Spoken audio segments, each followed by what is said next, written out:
The year was 1980, February 12th. Dennis Crawford stood in his John Deere dealership in Waterloo, Iowa, looking at the sales board with pride. 47 new tractors sold already this year. It was only mid-February, and he'd already moved 47 units. This was going to be his best year ever. The farm economy was booming, crop prices were up, land values were skyrocketing, interest rates were high, 14 to 16%, but farmers didn't care. They were making money hand over fist. Everyone wanted to expand. Everyone wanted new equipment. Dennis's latest sale had just walked out the door. Gary Thompson from Grundy County just signed papers for a brand new John Deere 4040 tractor. $68,000, financed at 14% over 7 years. Monthly payment, $1,146. Gary was thrilled. This tractor's gonna help me farm another 320 acres I'm renting. Gonna double my operation. Dennis shook his hand. You're making a smart investment, Gary. Modern equipment means efficiency. Efficiency means profit. Gary drove off grinning. Dennis marked the sale on his board. 47 tractors, $19 million in sales. His commission, $870,000 so far. Life was spectacular. Then Robert Mitchell walked in. Robert farmed 480 acres outside Hudson, Iowa. 46 years old. Been farming since 1962. Solid customer. Bought equipment from Dennis for 15 years. Dennis smiled. Robert, good to see you. I've got a 4040 with your name on it. Perfect for your operation. Robert looked uncomfortable. Dennis, I'm not buying a tractor this year. Dennis's smile faded. Not buying? Robert, you're farming 480. Your 4030 is 12 years old. You need to upgrade. The 4030 runs fine. I'll keep using it. But everyone's upgrading. You'll fall behind. A 4040 is only $11.46 a month. You can easily afford it. I said no, Dennis. Robert, I've sold 47 tractors already this year. Every serious farmer in 3 counties is upgrading.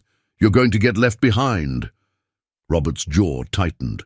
Then I'll get left behind. I'm not borrowing $68,000 when my current tractor works fine. Dennis tried another angle. Think about efficiency. The new 4040 will save you hours in the field. My time isn't worth $68,000 plus interest. Dennis felt frustration rising. Robert, can I be honest? I think you're making a mistake. This is the best time to be in farming. Everyone's expanding. You need to keep up. Robert met his eyes. Or maybe I need to be careful. These high prices won't last forever. And 14% interest is robbery. I'm not paying that. Everyone's paying it. It's the cost of doing business. Then they're fools. Dennis's face flushed. Some of the most successful farmers I know just bought tractors from me. You calling them fools? I'm saying anyone who borrows $68,000 at 14% for a tractor they don't absolutely need is making a poor decision. Yes, that's foolish. Dennis's tone turned cold. I think we're done here. I think so too. Robert walked out. Dennis told his sales team later, can you believe Robert Mitchell refuses to buy new? Says he'll keep running his 12-year-old tractor. Meanwhile, everyone else is upgrading and making money. His salesman laughed. Some farmers are too cheap to invest. Robert will regret it when he sees his neighbors outproducing him. But Robert didn't come back. The farm economy stayed strong through 1980 and early 81. Dennis sold another 38 tractors in 1980. 85 total for the year. Best year ever. Commission, $1.4 million. Dennis bought a new house. $89,000. Bought a Cadillac. Joined the country club. Took his family to Hawaii for Christmas. Life was perfect. Then in 1982, everything changed. Interest rates climbed higher. Prime rate hit 21%. Farm loans adjusted to 18, 19, 20%. Farmers who'd borrowed heavily started feeling pressure. Then in 1983, the bottom fell out. Crop prices collapsed. Corn dropped from $4.20 to $2.40. Soybeans from $7.60 to $5.20. Land values crashed. Farmland went from $2,000 per acre to $1,600. Interest rates stayed high. Farmers couldn't generate enough income to cover debt service. The first foreclosure was Gary Thompson, the guy who'd bought that 40/40 in February '80. Gary had expanded aggressively. When prices collapsed, he couldn't make payments. Bank foreclosed in April '83. Gary lost everything. 800 acres, all equipment. House, gone. Gary's wife left him, took the kids. Gary got a job at the meatpacking plant making $8 per hour. Then more foreclosures hit. Jeff Morrison, Dave Patterson, Carl Jensen, one after another. Farmers who'd bought new tractors in '80 were going under. By end of 1984, 32 of the 47 farmers who'd bought from Dennis in '80 had lost their farms. 32 out of 47. 68% failure rate. Dennis stopped sleeping well. The guilt was crushing. He'd encouraged these farmers to borrow, told them it was smart, assured them they could afford it. He'd been catastrophically wrong. His dealership sales collapsed too. 83, 14 tractors sold. 84, 9 tractors. Farmers couldn't buy. Banks wouldn't lend. Dennis's income dropped from $1.4 million to $92,000. He sold the house, sold the Cadillac, quit the country club. By 1985, 41 of the original 47 had failed. 41 out of 47, 87% failure rate. In December '84, Dennis drove past Robert Mitchell's farm, saw Robert outside working on that old 4030. Same tractor he'd refused to replace. Dennis pulled in and got out, walked over. Robert looked up. Dennis, been a while. I owe you an apology. You were right in '80. I was wrong. Robert wiped grease off his hands. Lot of farmers went under. 32 when I last counted, now 41. Gary Thompson, Jeff Morrison, Dave Patterson, Carl Jensen, all gone. I heard. You're still here, though. I am. Because you didn't buy. Robert looked at his old tractor. Because I didn't borrow. When the crisis hit, I had no payments. My equipment was paid for. My land was paid for. I could survive low prices because I didn't have debt service. Dennis felt the weight of it. 41 families lost everything because I sold them tractors they couldn't afford. You didn't force them to buy. But I encouraged them, told them it was smart. Robert's voice was firm but kind. Dennis, those farmers made their own choices. You were a salesman doing your job. They decided to borrow. That's on them as much as you. But beating yourself up won't bring back their farms. What matters is what you do going forward. How are you making it? With prices this low? I cut expenses to the bone, live cheap. My land's paid for, so I only need to cover taxes and operating costs. Netted $18,000 last year, that's enough. You used to gross 90, and now I net 18 with zero debt. Gary Thompson was grossing 140 when he went under because he had 98,000 in debt service. I'd rather have 18 net than 140 gross with payments. That wisdom hit Dennis hard. You saw this coming. I saw the risk. Borrowing 68,000 at 14% for equipment I didn't need seemed insane, especially with land values and prices at unsustainable levels. Dennis drove back in silence. Robert's words echoed. 18 net beats, 140 gross with debt. Over the next year, more failures. By end of '85, 41 of 47 had lost farms. Only 6 survived. Those 6 had either very little other debt, off-farm income, or inheritance that bailed them out. The one who'd said no, Robert Mitchell, was still farming, still surviving, still proving that saying no when everyone says yes is sometimes the smartest move. Dennis changed completely after that, started asking different questions. Instead of, "What can I sell you?" he asked, "What do you actually need?" Stopped pushing farmers into debt they couldn't handle. His sales dropped, but his failure rate among customers dropped to near zero. By the 90s, Dennis was known as the dealer who talked people out of purchases more than into them. "I sold 47 tractors in 80, he'd tell young farmers. 41 lost their farms, only 6 survived. The one who told me no is the most successful of all. Think hard before you borrow." In 2010, Dennis retired. Before leaving, he wrote a letter to his successor. "I sold 47 tractors in 1980. 41 farmers lost everything. 1 killed himself. Most divorced. All lost their dreams. The only one who said no, Robert Mitchell, is still farming today. That taught me your job isn't to sell equipment, it's to help farmers succeed. Sometimes that means selling. Sometimes it means refusing to sell. Know the difference." Dennis died in 2016. At his funeral, Robert Mitchell gave a eulogy. "Dennis sold 47 tractors in 80. 41 buyers failed, 6 survived. I was the one who said no. Dennis never forgave himself for those failures, but he learned from them and spent 30 years making sure others didn't repeat those mistakes. That's redemption." The story of the 47 became a teaching tale, used in ag economics classes, featured in documentaries, became required reading at Iowa State. The lesson: debt amplifies everything. In good times, it amplifies gains. In bad times, it amplifies losses. Bad times always come. Robert understood that in 80, 47 others didn't. Robert's still farming. His son runs it now. The 47 are gone. Gary Thompson still works at the meatpacking plant, makes $32,000 a year, lives in a mobile home, net worth $14,000, lost his farm, wife, kids, dreams, all because he borrowed $68,000 for a tractor.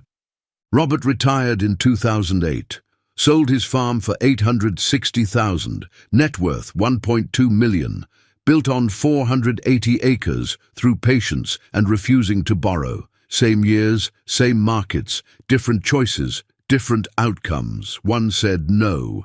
Everyone laughed. 40 years later, he's the only one still standing. That's the story. That's the lesson. That's what happens when debt meets disaster. The dealer sold 47 farmers new tractors in 1980. Only the one who said no still farms today. Sometimes the smartest decision looks like the dumbest in the moment. Sometimes saying no when everyone says yes is the difference between survival and failure. Sometimes the poorest-looking farmer is the wisest. Robert proved it. 47 others learned too late. Dennis spent 30 years trying to prevent others from making the same mistake. May we all have Robert's courage to say no. May we all learn from the 47's tragedy. May we all remember, debt is dangerous. Ownership is freedom. Saying no saves lives. The dealer sold. 41 failed. 6 survived. 1 said no. Be the one who says no. The 6 who survived. While 41 failed, 6 farmers who bought tractors from Dennis in 80 survived. Understanding why reveals crucial lessons. Frank Morrison bought a 4040 in June 80, $68,000 at 14%, but Frank owned his 540 acres outright, inherited from his father. No mortgage. His only debt was the tractor. When crisis hit, he could still cover the payment because he had no land debt. Paid off the tractor in 87, still farming in 2008. Lesson: one debt on paid land is manageable.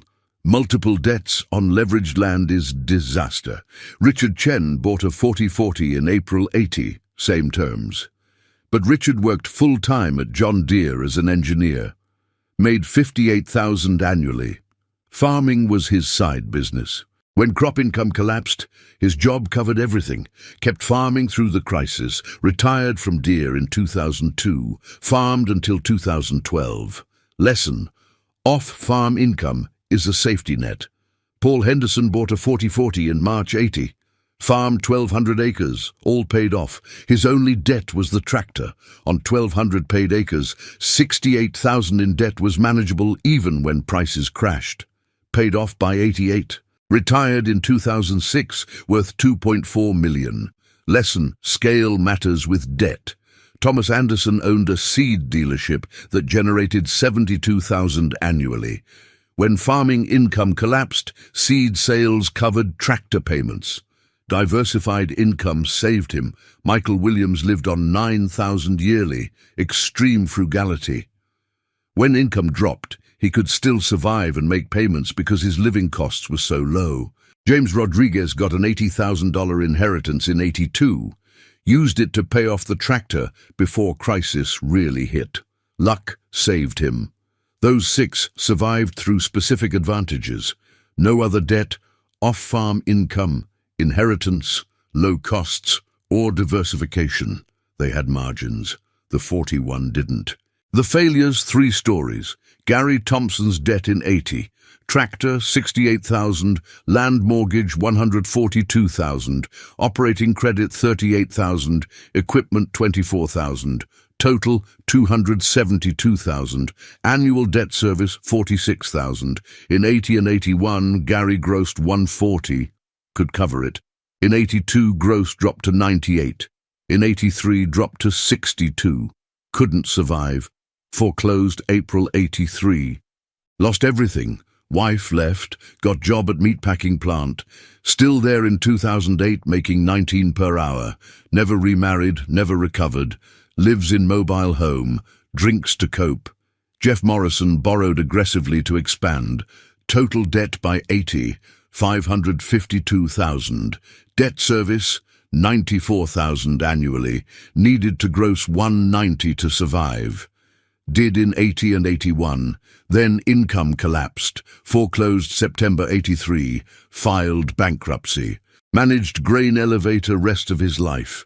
Told reporter in 2005, "I believed land prices would keep going up forever. I was an idiot, lost everything." Carl Jensen farmed his family's farm, been in family since 1892. Total debt, $182,000. When bank foreclosed, Carl couldn't face losing the family farm. On April 8th, '85, his wife found him hanging in their barn. He was 44. Left note: "I can't face losing the farm. I'm sorry." Wife sold at auction. Moved to Minnesota with 3 kids. Carl's son said in 2010, "My dad killed himself over pride and a tractor loan. I hate farming because of what it cost us." Those stories multiplied across 41 families. Marriages destroyed, children traumatized, lives derailed. All from buying tractors in '80 they couldn't afford when crisis hit. Community impact. The crisis devastated rural Iowa. In Black Hawk County, where Dennis's dealership was located, 842 farms operated in '80. By '86, only 473 remained. 369 gone. 44% failure rate. Economic effects: 3 equipment dealers bankrupted, 4 banks failed, 12 Main Street businesses closed. County tax revenue dropped 28%. School enrollment dropped 42%. Social costs: farmer suicide rate increased 370% from '80 to '85. Divorce rate among farm families jumped 68%. Mental health calls up 240%. Domestic violence reports up 92%. Main Street in Hudson lost half its businesses. Hardware store, cafe, clothing shop, implement dealer, all closed. School enrollment dropped from 418 to 247. Had to consolidate with neighboring district. Young people fled. Black Hawk County population dropped from 137,000 in '80 to 123,000 in '90. 14,000 people gone. 10% decline. The fabric of rural communities was destroyed. Church attendance dropped. Organizations disbanded. Events ended. The vibrancy of rural Iowa was gutted, all starting with debt. Farmers borrowing more than they could afford. Dealers selling aggressively. Banks lending recklessly. Everyone believing good times last forever. Dennis's transformation. After Robert showed him the truth, Dennis created new sales protocols. Step 1. Assess total debt before discussing equipment. If debt-to-asset ratio exceeded 50%, refuse sale. Step 2. Require 3 years tax returns. If income declining, recommend waiting. Step 3. Calculate debt service coverage. If farmer couldn't cover 1.5 times debt service, refuse sale. Step 4. Discuss used equipment first. Only move to new if truly needed. Step 5. Require 25% down. Ensure farmer has skin in game. Sales team hated it. We're losing sales to other dealers. Dennis was firm. I don't care. I won't contribute to another wave of failures. 2 salesmen quit. Dennis replaced them with people who understood. Help farmers succeed, not just sell equipment. Results were dramatic. Sales volume dropped 48% from 86 to 88. But customer failure rate dropped to less than 3%. Other dealers mocked him. Crawford won't sell anything, leaving money on the table. Dennis didn't care. Rather leave money than contribute to failures. By 92, farmers sought Dennis specifically for his conservative approach. I want to buy from Dennis because he won't sell me what I can't afford. Other dealers want commission. Dennis wants me to succeed. Sales recovered to 82% of 80 levels by 95, but solid sales to farmers who could afford it. Default rate stayed below 3%. When next downturn hit in 98, other dealers saw 30% customer failures. Dennis saw less than 2%. Why? His customers could afford downturns. They weren't over-leveraged. John Deere Corporate featured Dennis in training. Other dealers visited to learn his methods. At retirement in 2010, Dennis gave speech that left everyone in tears. I sold 47 tractors in 80, made a fortune, felt like a genius. Then 41 families lost everything. One man killed himself. That guilt haunts me.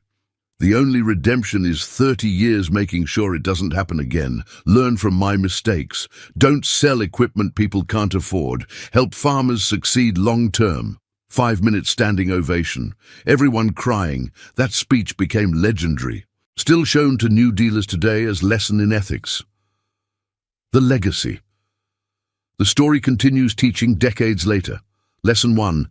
Debt amplifies outcomes. Good times great. Bad times catastrophic. Lesson 2. Saying no when everyone says yes requires courage, but proves wise. Lesson 3. Living below means create survival margin. Lesson 4. Diversified income protects against industry collapse. Lesson 5. Sales ethics matter. Short-term commissions aren't worth long-term guilt. These lessons taught in ag economics classes for decades. The 47 is required reading at Iowa State.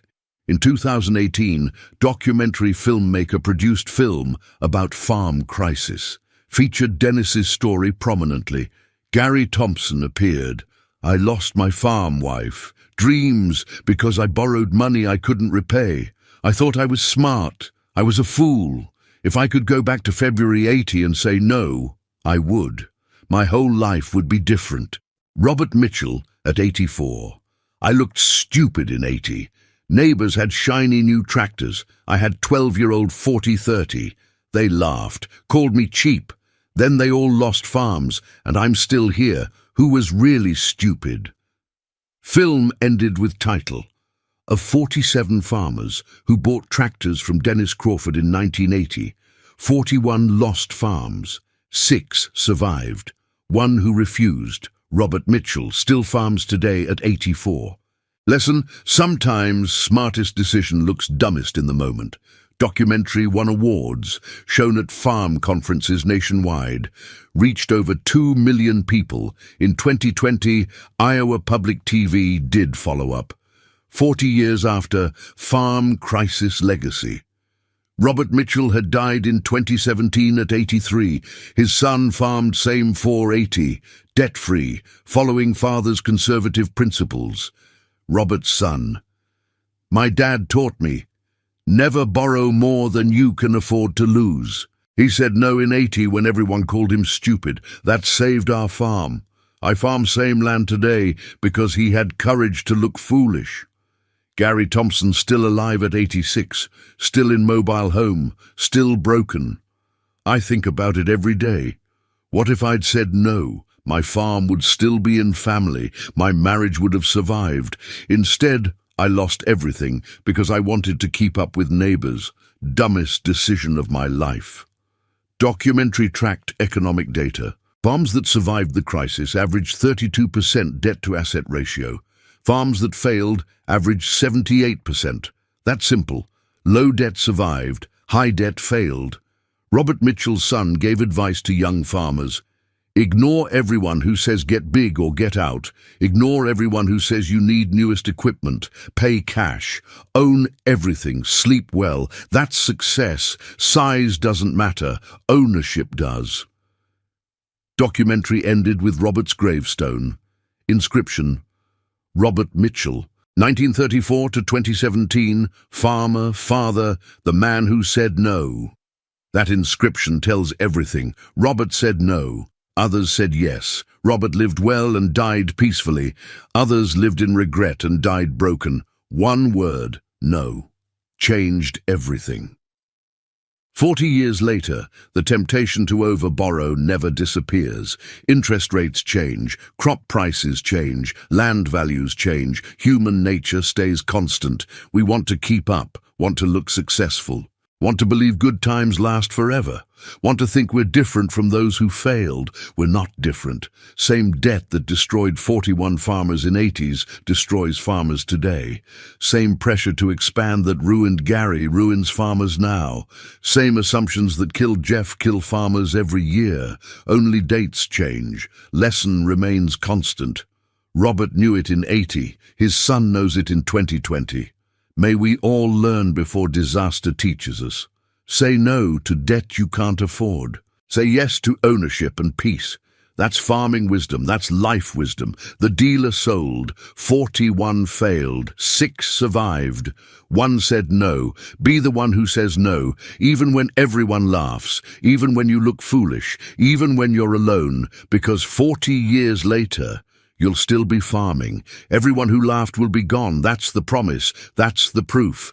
That's what Robert Mitchell's life demonstrated. The dealer sold 47 farmers new tractors in 1980. Only the one who said no still farms today. Remember that. Honor that. Live that. It might save your farm. It might save your family. It might save your life. Just say no. The mathematics of disaster. Understanding exactly why the 41 failed while 6 survived requires examining the numbers. Average farmer who bought tractor in '80, tractor debt $68,000 at 14%, land mortgage, average $120,000 at 15%, equipment loans, average $32,000 at 16%, operating credit, average $28,000 at 18%, total debt $248,000, annual debt service $43,000. To cover $43,000 in debt service plus $28,000 operating costs plus $18,000 living expenses needed to net $89,000 annually. In 1980, average farmer grossed $132,000, after costs netted $96,000. Could cover debt service with $7,000 to spare. In 1981, similar. Prices stayed high, everyone comfortable.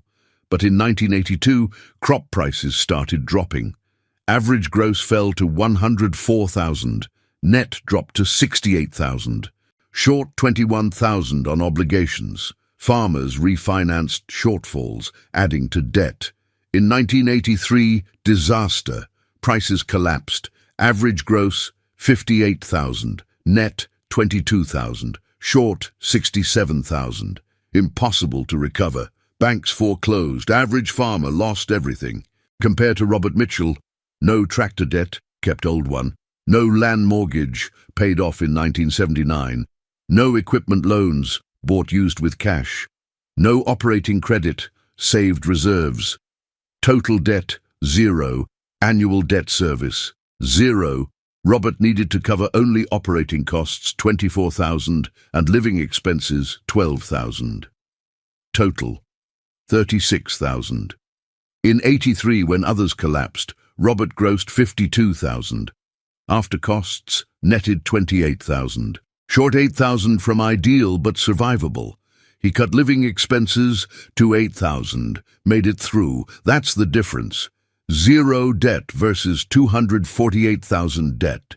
Same markets, same prices, different outcomes. The 6 who survived averaged 64,000 total debt. Debt service, 11,000 annually, manageable even in crisis. The 41 who failed averaged 238,000 debt. Debt service, 41,000 annually. Impossible to cover when income collapsed. Mathematics don't lie. Low debt survived, high debt failed, simple as that. What happened to the land of the 41 farms foreclosed? Interesting patterns emerged in what happened to the land. 18 farms were bought by neighbors who'd survived.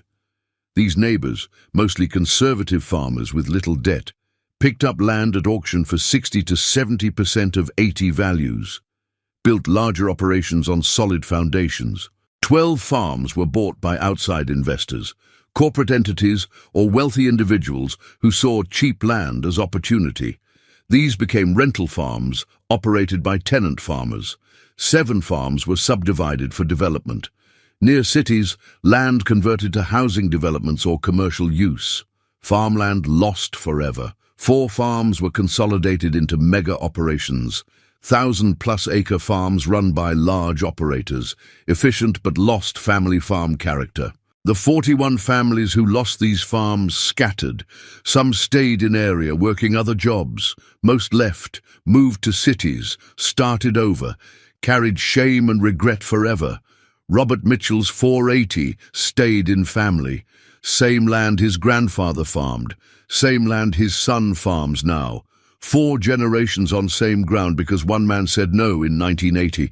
That continuity is priceless, can't be measured in dollars, represents stability, heritage, legacy. What farming should be. The 41 lost that.